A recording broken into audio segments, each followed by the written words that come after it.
प्रदेश में भले ही सर्दी के तेवर नरम पड़े हों, लेकिन रीट लीक्स को लेकर सियासी पारा हाई है। कब होगा पेपर लीक का फाइनल खुलासा? सड़क से सदन तक यही सवाल है। रीट परीक्षा रद्द और नई भर्ती के ऐलान के बाद भी गहलोत सरकार ने खूब प्रयास किए रीट लीक्स जैसे मसले को शांत करने के, मगर राजस्थान में भारतीय जनता पार्टी रीट लीक्स जैसे मसले को चुनावी बेला तक गर्म रखना चाहती है।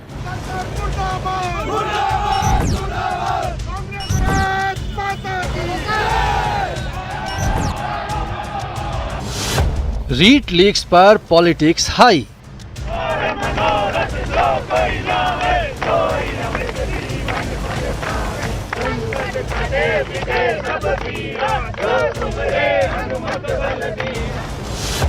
सड़कों पर आक्रोश, सदन पहुंची लड़ाई।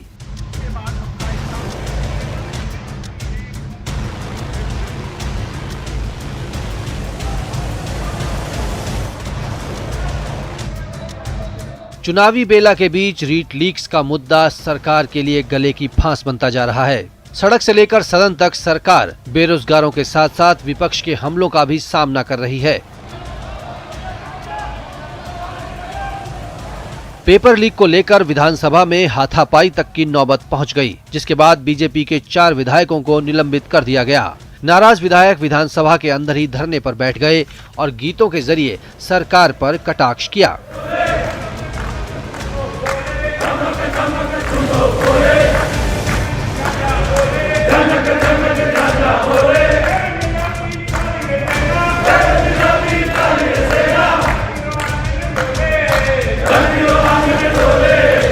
सियासी तूफान को शांत करने के लिए राजस्थान की सरकार ने एसओजी को फ्री हैंड दिया हुआ है। इस पूरे मामले से जुड़े हुए 40 से ज्यादा अधिकारियों कर्मचारियों को सरकार निलंबित करने के साथ साथ बर्खास्त भी कर चुकी है, मगर यह मामला थमने का नाम नहीं ले रहा है। रीट लीक्स में अब तक एसओजी जांच में 38 आरोपी गिरफ्तार। आरोपियों में 14 अभ्यर्थी भी शामिल हैं। 42 अधिकारियों और कर्मचारियों को निलंबित या बर्खास्त किया जा चुका है।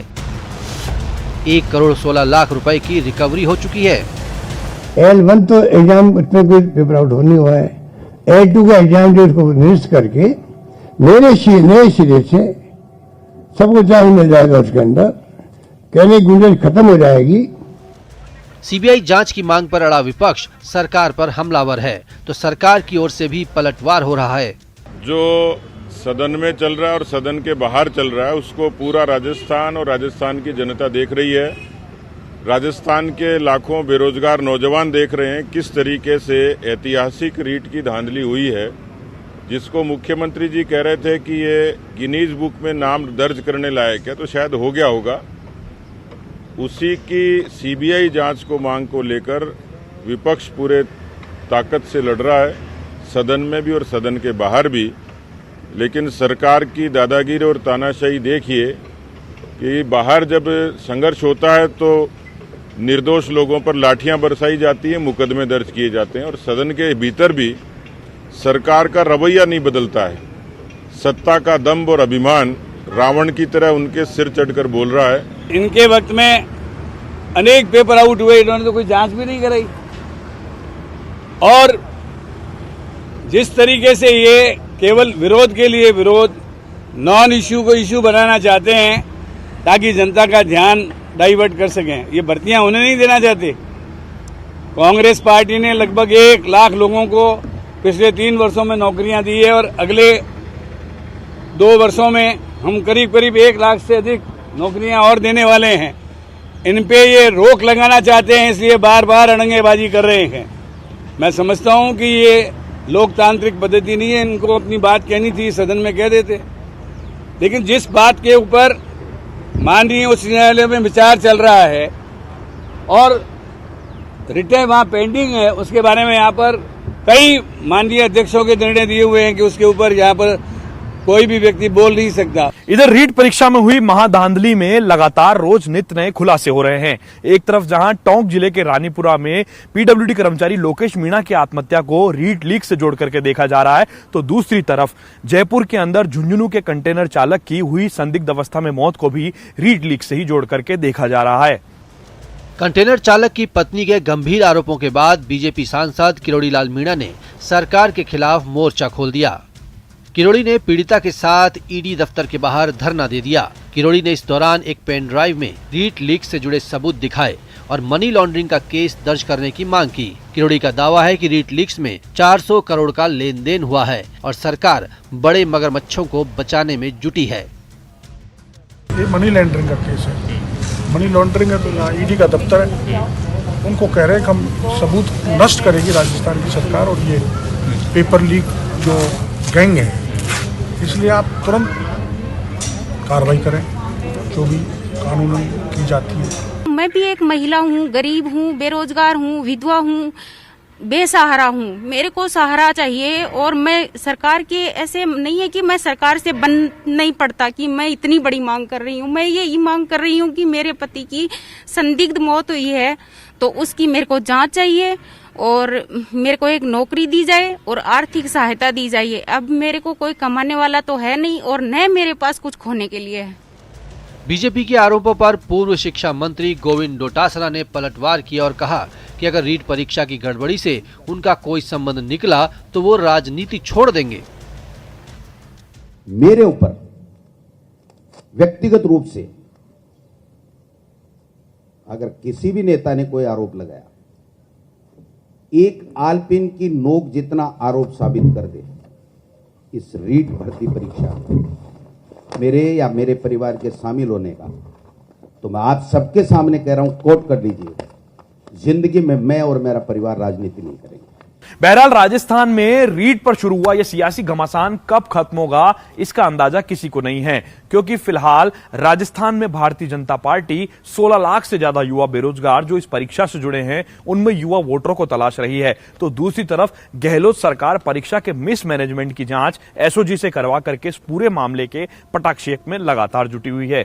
लेकिन कोई अगर भंवर जाल में रहकर फंस करके रह गया है तो वो है वो बेरोजगार जो रीट की परीक्षा देने के लिए घर से निकले थे मगर उलझ गए रीट परीक्षा की धांधली के भंवर जाल में। जयपुर से कैमरा पर्सन यासीन के साथ लवली वधवा, न्यूज़ 18 राजस्थान, जयपुर। सियासी संकट में सरकार का साथ देने वाले नेताओं को मिली सौगात पर सवाल उठ रहे हैं। क्या राजनीतिक नियुक्तियां लटक सकती हैं, उन पर तलवार लटक सकती है? ये रिपोर्ट देखिए।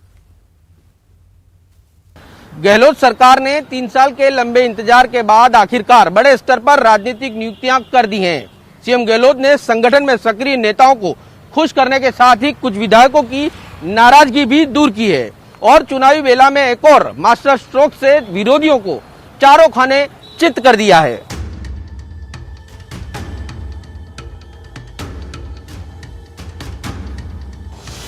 तीन साल बाद राजनीतिक नियुक्तियों की सौगात।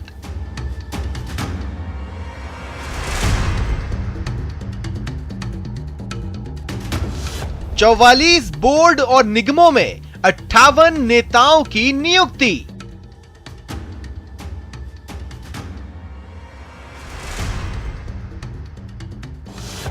देर से आए क्या दुरुस्त आए।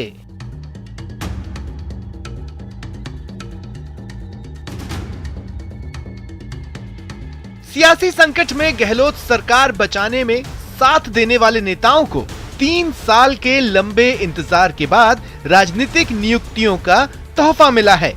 सरकार ने 44 बोर्ड, निगम और आयोगों में 58 नेताओं को अध्यक्ष या उपाध्यक्ष बनाकर खुश करने की कोशिश की है।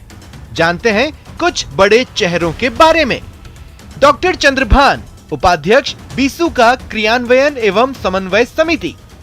रामेश्वर डूडी, अध्यक्ष state agro industries development board. Mahadev Singh Khandela, अध्यक्ष राजस्थान किसान आयोग। जुबैर खान, अध्यक्ष मेवात क्षेत्रीय विकास बोर्ड। धीरज गुर्जर, अध्यक्ष state seeds corporation limited. Rafiq Khan, अध्यक्ष राज्य अल्पसंख्यक आयोग। हाकम अली खान, अध्यक्ष राजस्थान वक्फ विकास परिषद। लाखन सिंह मीणा, अध्यक्ष डांग क्षेत्रीय विकास मंडल। जोगिंदर सिंह अवाना, अध्यक्ष देव नारायण बोर्ड।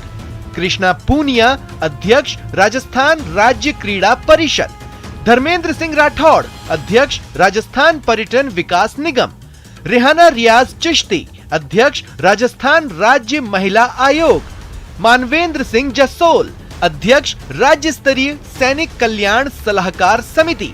राजीव अरोड़ा, अध्यक्ष राजस्थान लघु उद्योग विकास निगम।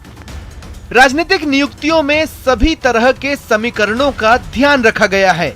संगठन में सक्रिय नेताओं के साथ कुछ विधायकों को भी बोर्ड और निगमों में नई जिम्मेदारी दी गई।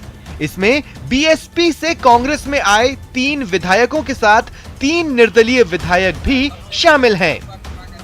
पार्टी ने और सरकार ने जो नई जिम्मेदारी दी है, इसका मैं ईमानदारी से और निष्ठा के साथ में निर्वहन करूंगा। मुझे भी एक सामान्य कार्यकर्ता को इतनी बड़ी जिम्मेदारी दी है, कोशिश करूंगा कि वापस आरटीडीसी का जो पुराना इतिहास है, पुरानी उसकी जो पैठ थी, उसको वापस हम कायम करें। मुख्यमंत्री जी ने मेरे पे विश्वास व्यक्त कराया। मैं कोशिश करूंगा कि उनकी उम्मीदों पे खरा उतर सकूं, कांग्रेस की लीडरशिप की उम्मीदों के ऊपर। और ये जो विषय है, ये सचिन मेरे बहुत दिल के नज़दीक है। मैं खुद लघु उद्योग से जुड़ा हुआ हूँ। ये बड़ी जिम्मेदारी है। पूरे राजस्थान प्रदेश के अंदर समाज बड़ी संख्या में हमारा है और वास्तव में शिक्षा की दृष्टि हो चाहे आर्थिक हो, उन सब में समाज काफ़ी पीछे है, पिछड़ा हुआ है। मेरा ये पूरा जिम्मेदारी बनेगी कि मैं कहीं ना कहीं बराबरी पे समाज को लेके आऊं। पार्टी ने, हमारे पार्टी के अग्रणी नेताओं ने, सोनिया गांधी जी, राहुल गांधी जी, प्रियंका गांधी जी और हमारे चीफ मिनिस्टर जो है अशोक गहलोत साहब और सभी जो हमारे अग्रणी नेता हैं, सचिन पायलट साहब हैं, सारे जितने भी अग्रणी नेता हैं, उनकी स्नेह से जो है मुझे जो जिम्मेदारी दी है, उस जिम्मेदारी को हम बेखूबी निभाने का काम करेंगे। खिलाड़ी को एक ये जिम्मेदारी माननीय मुख्यमंत्री महोदय ने दी है और पिछले 3 वर्ष में भी हमारा यही प्रयास था कि राजस्थान के खिलाड़ियों को कहीं निराशा ना लगे और इसी के अनुरूप पदक लाओ पद पाओ की नीति के आधार पर हमने नौकरियां भी दी। ठीक इसी ये हमारा एक अभियान है कि राजस्थान के खिलाड़ी दूसरे प्रदेश में ना जाकर राजस्थान में नौकरी पाएं और राजस्थान के लिए खेलें। इन नियुक्तियों को लेकर लंबे समय से अटकलों का दौर चल रहा था, लेकिन 5 राज्यों में चुनावी बेला के बीच राजस्थान में राजनीतिक नियुक्तियों की बम्पर सूची ने अपनों के साथ ही विरोधियों को भी चौंका दिया है। बीजेपी को सीएम गहलोत का मास्टर स्ट्रोक बिल्कुल रास नहीं आया। उपनेता प्रतिपक्ष राजेंद्र राठौड़ ने राजनीतिक नियुक्तियों पर सवाल उठाए तो सरकार की ओर से भी पलटवार हुआ। पोस्ट ऑफ प्रॉफिट के अंदर जो विधायकों को नियुक्ति दी गई है, मैं मेरे लीगल एक्सपर्ट से राय ले रहा हूं और निश्चित तौर पर पोस्ट ऑफ प्रॉफिट में जब ये आएंगे तो इनकी सदस्यता जाएगी, क्योंकि अगर लेजिस्लेट नहीं हुआ है उस जिन पदों पर उनको लगाया गया है, उनको राजस्थान की विधानसभा ने विधेयक के रूप में पारित नहीं किया है, तो पोस्ट ऑफ प्रॉफिट के दायरे में आकर निश्चित तौर पर उनकी सदस्यता जाएगी। ये बहुत बड़ी गलती सरकार ने अपने असंतुष्टों को साधने के लिए की है। एक तो उनकी आदत है झूठ बोलने की। कसम है उनको हाई कोर्ट में, सुप्रीम कोर्ट में चैलेंज नहीं किया तो वो क्या यहाँ तो बोल के चले जाते हैं और बाद में भूल जाते हैं। दूसरे दिन राठौड़ साहब की खबर छप जाती है कि हाई कोर्ट सुप्रीम कोर्ट में जाएंगे। जा क्यों नहीं रहे? हमने मना किया है क्या? जाए ना। ऑफिस ऑफ प्रॉफिट में आता है नहीं आता, वो कानून कायदा हम सब समझते हैं। अगला 3री बार सीएम है, इसलिए ये बात उनको मैं नहीं समझाया। कानून कायदा खूब समझते हैं और ज्यादा दम है ना तो उनसे कहो कि नियम कायदे कानून में टेबल करे सारे आरोप और अध्यक्ष जी को जाकर दे। नाम सीपी जोशी है, 12 काट दे, बोलो लगाए ना आरोप, टेबल करके लगाए। ईमानदारी से विधानसभा में नियम कायदे कानून बने हुए, यदि आपको किसी मंत्री पर आरोप लगाना है आप उन कानून के तहत लगाओ। वो प्रूव करना पड़ेगा, प्रूव नहीं करेंगे तो सदस्यता जाएगी, इसलिए अंदर आरोप नहीं लगा रहे। राजनीतिक नियुक्तियों में सीएम गहलोत का सियासी पावर देखने को मिला है। ज्यादातर नियुक्तियों में सीएम गहलोत की छाप साफ दिखी है। माना जा रहा है कि राजनीतिक नियुक्तियों में जो नाम रह गए हैं उन्हें भी जल्दी खुशखबरी मिल सकती है। कैमरा पर्सन अविनाश के साथ सौरभ गृहस्थी, news 18 Rajasthan, Jaipur. Honey trap की हिस्ट्री शीट में चौंकाने वाले खुलासे हुए हैं। इनके काम, इनके मंसूबे सुनकर आप हैरान रह जाएंगे। हनी ट्रैप का मकड़जाल मरुधरा के कई शहरों में फैल चुका है। इस बात की तस्दीक हनी ट्रैप की हिस्ट्री शीट कर रही है। ब्लैकमेलर्स की गैंग्स में कई लोग शामिल हैं और अब इसमें ब्यूटिशियंस, मॉडल्स, रिपोर्टर्स के अलावा वकील भी शामिल हो चुके हैं।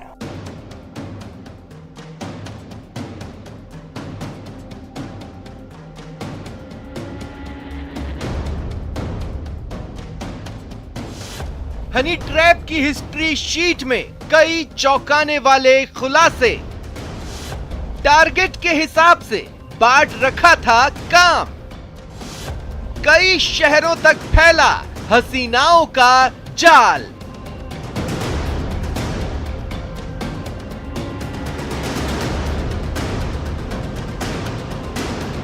जोधपुर पुलिस ने जब हनी ट्रैप की हिस्ट्री शीट खंगाली तो कई चौंकाने वाले खुलासे हुए। मास्टरमाइंड अक्षत ने गर्लफ्रेंड आकांक्षा के साथ मिलकर ट्रेनिंग कैंप शुरू किया था। इस कैंप में ब्लैकमेलिंग के शातिर गैंग के लोग खूबसूरत लड़कियों को हनी ट्रैप में फंसाने की पूरी ट्रेनिंग देते थे। शिकार को फंसाने के लिए सभी ने अलग अलग काम बांट रखा था। आनंद शांडिल्य गुप्त ये हाई प्रोफाइल की लिस्ट तैयार करता है। किसे, कब और कहां टारगेट बनाना है ये आनंद तय करता था। अक्षत रिपोर्टर ये मीडिया कर्मी की आड़ में लोगों से मेल जोल बढ़ाता था। लाइजनिंग का काम भी अक्षत ही देखता था। शिखा तिवारी डीजे अदा ये अपनी खूबसूरती के दम पर हाई प्रोफाइल लोगों से दोस्ती करती थी। नाइट क्लब में फर्राटेदार अंग्रेजी के जरिए अमीरों को जाल में फंसाती थी। दीपाली ब्यूटिशियन इसके पास लड़कियों को टारगेट के हिसाब से तैयार करने की जिम्मेदारी थी। मेकओवर के दौरान ये लालची नब्ज टटोलकर लड़कियों का इस्तेमाल करती थी। सोनू गुप्त ये मॉडलिंग का झांसा देकर लड़कियों को फंसाने का काम करता था और अश्लील वीडियो बनाकर ब्लैकमेलिंग का काम कराता था। नवीन देवानी वकील टारगेट को लीगल और इल्लीगल फंसाना है, इसकी जिम्मेदारी देवानी के पास थी। ये पहले वाला जो केस था उसके अंदर भी ये जो सूत्रधार थे 2-3 उनमें से एक था आनंद शांडिल्य, नवीन देवनानी और अक्षत, ये सब उसमें सूत्रधार थे। इनका अलग अलग उसमें क्या बोलते हैं रोल्स थे। जैसे एक आदमी का रोल जो इनमें से बताते हैं, मैं उसमें श्योर नहीं हूँ, पर एक व्यक्ति जैसे सपोज आनंद शांडिल्य है, उसका जो रोल था वो तो था स्पॉटर का। वो हाई प्रोफाइल क्लाइंट्स को स्पॉट करता था। जो ये नवीन देवानी है, इसका काम था लीगल तौर पे उसको नोटिस बना के देना, उसे लीगली साहब इसमें आपका नोटिस आया है, आप मांडवाली कर लो, इस टाइप की बात है। ये पीड़िता के वकील और उसकी हैसियत से पेश होता था। एक लड़का था सोनू, उस टाइम पे उसका काम था लड़कियों को लेके आना और उनको वहाँ पे उनके साथ टाइप करने का प्रयास करना। अक्षत जो पैसे उगाना, इस टाइप का काम करता था। ये पूरी टीम थी, इस टीम की तरह से काम करते थे। मतलब आप एक से बचोगे तो दूसरा आपको दबोच लेगा। मासूम से दिखने वाले यह शातिर अपने जाल में फंसाकर कई डॉक्टर्स, बिल्डर्स और सरकारी कर्मचारियों की जिंदगी तबाह कर चुके हैं। कैबिनेट मंत्री इस मामले में जरूर किस्मत वाले रहे कि इस हसीन जाल से बच निकले। अगर वो कैबिनेट मंत्री को हनी ट्रैप में फंसाने में सफल हो जाते तो एक पुलिस अधिकारी की बहाली के साथ करोड़ों रुपए की सरकारी जमीन के आवंटन का मामला भी सेटल कराना था। जांच पूरी होने ही वाली थी कि शिकंजे में आए अक्षत और दीपाली को निचली अदालत से जमानत मिल गई। अब पुलिस ने अपनी नाकामी छिपाने के लिए दोनों पर पोर्नोग्राफी के केस दर्ज किए हैं ताकि दोबारा से गिरफ्तार कर हनी ट्रैप के इस मकड़जाल का खुलासा कर सकें। जो इनके मोबाइल के अंदर कंटेंट्स मिले हैं उसमें पोर्नोग्राफी का है और वो सेंट फोल्डर में भी है। तो बेसिकली तो पोर्नोग्राफी का मुकदमा किया है और उसमें सेंट फोल्डर में भी है। तो हम ये भी देखेंगे आगे इन्होंने किस किस को इस तरह के सेंड किए हैं। ये मुकदमा बेसिक है, उसके आधार पर जो चेक क्लोनिंग वगैरह के हैं वो इसके बाद प्रत्यक्ष किया जाएगा। जोधपुर पुलिस का दावा है कि उसको आरोपियों के मोबाइल से